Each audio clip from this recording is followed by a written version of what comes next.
ಮಾರುತಿ ಅಷ್ಟಿಗೆಯವರೇ ತಮ್ಮ ಒಂದು ಹೇಳಿಕೆಯನ್ನು ಗಮನಿಸಿದಾಗ ಈಗಾಗಲೇ ತಾವು ಚುನಾವಣೆಯನ್ನು ಎದುರಿಸಿ ಅದರ ಫಲಿತಾಂಶವನ್ನು ಅನುಭವಿಸಿದ್ದೀರಿ.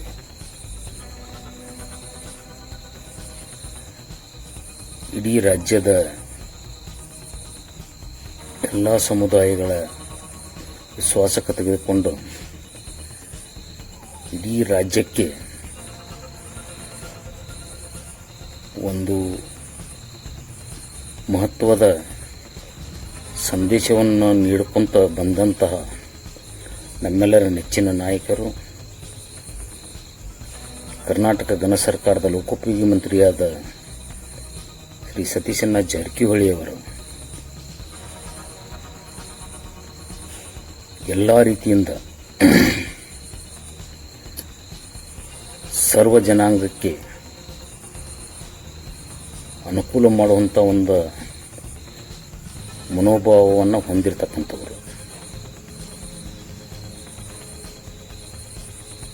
ಸತೀಶಣ್ಣ ಜಾರಕಿಹೊಳಿಯವರು ಸರ್ಕಾರದಲ್ಲಿ ಇರಲಿ ಇಲ್ಲದೇ ಇರಲಿ ತಮ್ಮ ಸಾರ್ವಜನಿಕ ಸೇವೆಯನ್ನು ನಿರಂತರವಾಗಿ ಮಾಡಿಕೊಂಡು ಬಂದಿರ್ತಾರೆ.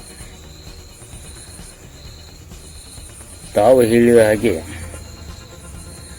ಅವರನ್ನು ಬೆಳೆಸಬೇಕು, ಇವರನ್ನು ಬೆಳೆಸಬೇಕು ಅನ್ನುವಂಥದ್ದನ್ನು ತಮ್ಮಿಂದ ಕೇಳಿ ಮಾಡುವಂಥ ಮನಸ್ಥಿತಿ ಅವರದಲ್ಲ. ಎಲ್ಲರನ್ನ ಬೆಳೆಸುವಂಥ ಜವಾಬ್ದಾರಿ ಇಡೀ ಕರ್ನಾಟಕ ಜನತೆಗೆ ಗೊತ್ತದ. ಎಲ್ಲೋ ಪಕ್ಷದ ಹಾಗೂ ಸತೀಶಣ್ಣ ಅವರ ಅಭಿಮಾನಿಗಳಾಗಿ ಕೆಲಸ ಮಾಡತಕ್ಕಂಥ ಕಾರ್ಯಕರ್ತರನ್ನು ಗುರುತಿಸಿ ಅವರಿಗೆ ಒಳ್ಳೊಳ್ಳೆಯ ಜನಸೇವೆ ಮಾಡುವಂಥ ಅಧಿಕಾರಗಳನ್ನು ಕೊಟ್ಟಂತಹ ಬಹಳಷ್ಟು ಉದಾಹರಣೆಗಳು ನಮ್ಮ ಯಮಕನಮಡಿ ಮತಕ್ಷೇತ್ರದಲ್ಲಿ ಹಾಗೂ ಇಡೀ ಕರ್ನಾಟಕ ರಾಜ್ಯದಲ್ಲಿ ನಾವು ಕಾಣುತ್ತೇವೆ. ತಾವು ಹೇಳಿದ ಹಾಗೆ ತಾವು ಹೋದ ಬಿಜೆಪಿ ಸರ್ಕಾರದಲ್ಲಿ ನಿಗಮದ ಅಧ್ಯಕ್ಷರಾಗಿ ಕಾರ್ಯನಿರ್ವಹಿಸಿದಿರಿ. ತಾವು ಕಾರ್ಯನಿರ್ವಹಿಸಿದಂಥ ಸಂದರ್ಭದಲ್ಲಿ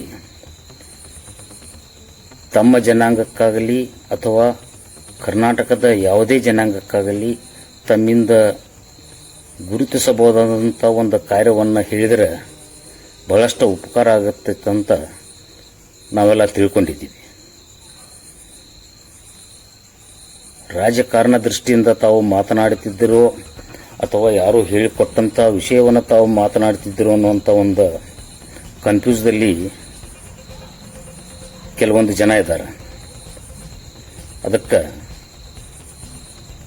ತಾವು ರಾಜಕಾರಣದಿಂದ ಸುಮಾರು ವರ್ಷ ಮರೆಯಾಗಿ ಈಗ ಮತ್ತೆ ಯಾರದೋ ಚಿತಾಮಣೆಯಿಂದಲೋ ಅಥವಾ ತಮ್ಮ ಮನಸ್ಸಿನಿಂದಲೂ ಈ ಮಾತು ಹೇಳ್ತಾ ಇದ್ದೀರಂತ ನಾವು ತಿಳ್ಕೋಬೇಕಾಗ್ತದೆ. ಸತೀಶಣ್ಣ ಜಾರಕಿಹೊಳಿಯವರು ತಮ್ಮ ಸುಪುತ್ರಿಯಾದ ಶ್ರೀಮತಿ ಪ್ರಿಯಾಂಕಾ ಜಾರಕಿಹೊಳಿಯವರನ್ನು ಚಿಕ್ಕೋಡಿ ಸಂಸತ್ ಸದಸ್ಯರಾಗಿ ಆಯ್ಕೆ ಮಾಡಿದ್ದು ಚಿಕ್ಕೋಡಿ ಸಂಸತ್ ಕ್ಷೇತ್ರದ 8 ವಿಧಾನಸಭಾ ಮತಕ್ಷೇತ್ರಗಳ ಜನತೆ ಅವರಿಗೆ ಗುರುತಿಸಿ ಅವರನ್ನು ಅಭ್ಯರ್ಥಿಯನ್ನಾಗಿಸಿದ್ದು ಎಐಸಿಸಿ ಚುನಾವಣಾ ಸಮಿತಿ. ಇಂಥ ಒಂದು ಸಾಮಾನ್ಯ ಜ್ಞಾನವು ತಮಗೆ ಇಲ್ಲದೇ ಇರುವುದು ಖೇದಕರ. ಅದೇ ರೀತಿ ರಾಹುಲ್ ಜಾರಕಿಹೊಳಿಯವರು ಡಿಸಿಸಿ ಬ್ಯಾಂಕ್ ನಿರ್ದೇಶಕರಾಗಿ ಆಯ್ಕೆ ಮಾಡಿದ್ದು ಬೆಳಗಾವಿ ತಾಲೂಕಿನ ಜನ.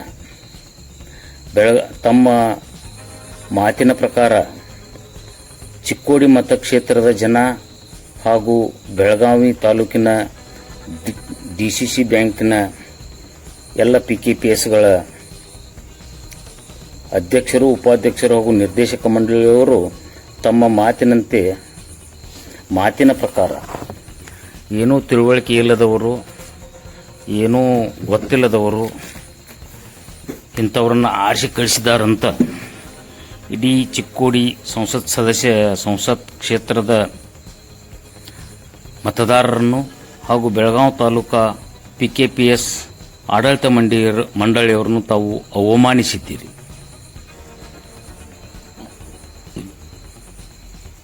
ಇದನ್ನು ತಾವು ಅರಿತು ಶ್ರೀ ಸತೀಶಣ್ಣ ಜಾರಕಿಹೊಳಿಯವರು ಹಾಗೂ ಜಾರಕಿಹೊಳಿ ಕುಟುಂಬದವರ ಬಗ್ಗೆ ಮಾತನಾಡುವಾಗ ಬಹಳ ವಿವೇಚನೆಯಿಂದ ತಾವು ಮಾತನಾಡಿದರೆ ಒಳ್ಳೆಯದು. ಇಷ್ಟು ಹೇಳಿ ತಮ್ಮ ಪ್ರತಿಕ್ರಿಯೆಯನ್ನು ನಿರೀಕ್ಷಿಸುತ್ತಾ ಇದ್ದೀವಿ. ನಮಸ್ತೆ ಸ್ನೇಹಿತರೆ, ಅಷ್ಟಿಗೆ ಸಾಹೇಬ್ರು ಏನು ಹೇಳ್ತಾ ಇದ್ದಾರೆ ಅಂತ ಹೇಳಿ ವಿಡಿಯೋ ನೋಡ್ಕೊಂಡು ಬಂದ್ರಲ್ಲ. ಅಷ್ಟಿಗೆ ಸಾಹೇಬ್ರು ಹೇಳೋದೇನಂತಂದ್ರೆ 2028ಕ್ಕೆ ಸತೀಶ್ ಜಾರಕಿಹೊಳಿ ಅವರು ಮಾಜಿ ಆಗ್ತಾರೆ, ಮುಖ್ಯಮಂತ್ರಿ ಆಗೋದು ನಿಮ್ಮ ಕನಸು ಅಂತ ಹೇಳಿ ಬಹಳ ದಿನಗಳ ನಂತರ ಮಾರುತಿ ಅಷ್ಟಿಗೆ ಸಾಹೇಬ್ರು ಒಂದು ಲೈವ್ ಅನ್ನ ಬಂದು ಮಾತಾಡಿದ್ದಾರೆ. ಓಕೆ, ಅದನ್ನ ಚಾಲೆಂಜ್ ಆಗಿ ತಗೋರೋಣ. ಇದೀವಿ ನಾವು ಕಾರ್ಯಕರ್ತರು, ನಾವೇನ್ ಸತ್ತಿಲ್ಲ. ಯಾರಪ್ಪ ಬಂದ್ರೂ ಜಾರಕಿಹೊಳಿ ಮನೆತನದಿಂದ ಸತೀಶ್ ಜಾರಕಿಹೊಳಿ ಅವರಂತೂ 2028ಕ್ಕೆ CM ಆಗಿ ಆಗ್ತಾರೆ. ಅದನ್ನಂತೂ ಯಾರಪ್ಪ ಬಂದ್ರೂ ತಡೆಯಕ್ ಸಾಧ್ಯ ಇಲ್ಲ. ಮತ್ತಿನ್ನ ಮಾರುತಿ ಅಷ್ಟಿಗೆ ಸಾಹೇಬ್ರು ಹೇಳೋ ಲೆಕ್ಕದಲ್ಲಿ ಎಮ್ಕಲ್ಮಡಿ ಮತಕ್ಷೇತ್ರದಲ್ಲಿ ಆನೆಯನ್ನ ಮಾಡಿದ್ದಾರೆ, ಯಾರು ಕೂಡ ಮತ ಹಾಕೋದಿಲ್ಲ, ಅವ್ರನ್ನ ಸೋಲಿಸ್ತಾರೆ ಅಂತೇಳಿ. ಮಾನ್ಯ ಅಷ್ಟಿಗೆ ಸಾಹೇಬ್ರೆ, ಸತೀಶ್ ಜಾರಕಿಹೊಳಿ ಸಾಹೇಬ್ರು ಎಮ್ಕಲ್ಮಡಿ ಕ್ಷೇತ್ರದಲ್ಲಿ ಕೇವಲ ಶಾಸಕರಲ್ಲ, ಕೇವಲ ಮಂತ್ರಿ ಅಲ್ಲ, ಅವರು ಎಮ್ಕಲ್ಮಡಿ ಮತಕ್ಷೇತ್ರದ ಮನೆಯಲ್ಲಿ ಕೂಡ ಹಿರಿಯ ಅಣ್ಣ ಹೇಗಿರ್ತಾರೋ ಹಿರಿಯ ಅಣ್ಣನ ಗತೆಕ್ಕಿದ್ದಾರೆ. ಈಗ ನಮ್ಮಣ್ಣನ ನಾವು ಸೋಲಿಸ್ಬಿಡ್ತೀವ? ಹಾಗಾಗಿ ಇದು ತಿರುಕನ ಕನಸು ಅಂತ ಹೇಳಿ ನಮ್ಮ 7ನೇ ಕ್ಲಾಸಲ್ಲಿ ಒಂದು ಪದ್ಯ ಇತ್ತು. ಹಾಗೆ ಮಾರುತಿ ಅಷ್ಟಿಗೆ ಸಾಹೇಬ್ರು ಈಗ್ಲೇನೆ 2 ವರ್ಷ ಇರ್ತಾನೆ ಕನಸು ಕಾಣಕ್ ಸ್ಟಾರ್ಟ್ ಮಾಡ್ಬಿಟ್ಟವ್ರೆ, ತಿರುಕನ ಕನಸು ಅಂತ ಹೇಳಿ. ಅದು ಪದ್ಯ ಇತ್ತು, ಅದೊಂದು ಪದ್ಯ ಇದೆ. 7ನೇ ಕ್ಲಾಸಲ್ಲೋ 6ನೇ ಕ್ಲಾಸ್ಗೂ ಒಂದು ಪದ್ಯ ಬರುತ್ತದು, ತಿರುಕನ ಕನಸು. ಮಾರುತಿ ಅಷ್ಟಿಗೆ ಟಿಕೆಟ್ ಸಿಗುತ್ತೆ 2028ಕ್ಕೆ ಅನ್ನೋದು ಕೂಡ ತಿರುಕನ ಕನಸು. ಮಾರುತಿ ಅಷ್ಟಿಗೆ ಅವರು JDS BJP ಅವರು ಕೂಡಿ ಹೊಂದಾಣಿಕೆ ಮಾಡ್ಕೊಂಡಿದ್ದಾರೆ, ನನಗೆ ಟಿಕೆಟ್ ಸಿಕ್ಬಿಡ್ತದೆ ಅನ್ನೋದು ಕೂಡ ತಿರುಕನ ಕನಸು. ಹಾಗಾಗಿ ಮಾರುತಿ ಅಷ್ಟಿಗೆ ಸಾಹೇಬರು ಬರೀ ತಿರುಕನ ಕನಸು ಕಾಣ್ಕೊಂತಾನೆ ಕಾಲ ಕಳಿಬೇಕಷ್ಟೇ. ಕ್ಷೇತ್ರದಲ್ಲಿ ಸಾಹೇಬರು ಹಿಡಿತ ಹೆಂಗಿದೆ, ಕ್ಷೇತ್ರಕ್ಕೆ ಬರದೇನೆ ಒಂದ್ಸಲ ಅವ್ರು ಗೆದ್ದು ಇತಿಹಾಸವನ್ನ ಸೃಷ್ಟಿ ಮಾಡಿದ್ದಾರೆ. ಹಾಗಾಗಿ ಸಾಹೇಬರ ಸರಳತೆಯನ್ನ ಜನ ಅಪ್ಕೊಂಡಿದ್ದಾರೆ. ಅಷ್ಟಿಗೆ ಸಾಹೇಬ್ರು ಅದು ನಿಮಗೂ ಕೂಡ ಗೊತ್ತು, ಸಾಹೇಬ್ರು ಎಂತ ಹೆಸರು ಮಾಡಿದ್ದಾರೆ ಅಂತೇಳಿ.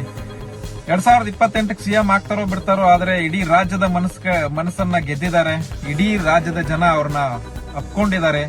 ಅಹಿಂದ ಸಮುದಾಯ ಅನ್ನೋದು ಅತಿ ದೊಡ್ಡ ಸಮುದಾಯ, ಅಹಿಂದ ಸಮುದಾಯ. ಸಿದ್ದರಾಮಯ್ಯನವರ ನಂತರ ಯಾರಾದ್ರೂ ಅಹಿಂದ ನಾಯಕರು ಅಂತ ಹೇಳಿ ಇಡೀ ರಾಜ್ಯ ಒಪ್ಕೊಂಡಿದೆ ಅಂತಂದ್ರೆ ಅದು ಸತೀಶ್ ಜಾರಕಿಹೊಳಿ ಸಾಹೇಬ್. ಅದು ಇಡೀ ರಾಜ್ಯನೇ ಈಗ ಮಾತಾಡ್ತಾ ಇದೆ. ಇವೆಲ್ಲೋ ಒಂದ್ಸಲ 2 ಸಲ ಟಿಕೆಟ್ ತಗೊಂಡು ಸೋತು ಕುತ್ಕೊಂಡು ಇಲ್ಲ 2028ಕ್ಕೆ ಎಮ್ಕಲ್ಮಡಿ ಮತಕ್ಷೇತ್ರದಲ್ಲಿ ಸತೀಶ್ ಜಾರಕಿಹೊಳಿ ಅವರನ್ನ ಸೋಲಿಸ್ತಾರೆ ಅಂತ ಹೇಳಿ ವಿಡಿಯೋಗಳನ್ನ ಮಾಡಿ ಹಾಕೋದಕ್ಕಿಂತ 2028ಕ್ಕೆ ನಾನು ಟಿಕೆಟ್ ಹೆಂಗ್ ತಗೋಬೇಕು ಅಂತ ಯೋಚನೆ ಮಾಡಿದ್ರೆ ಬಹಳ ಒಳ್ಳೇದು. ಇಷ್ಟನ್ನ ನಾನು ಹೇಳಕ್ ಇಷ್ಟಪಡ್ತೀನಿ.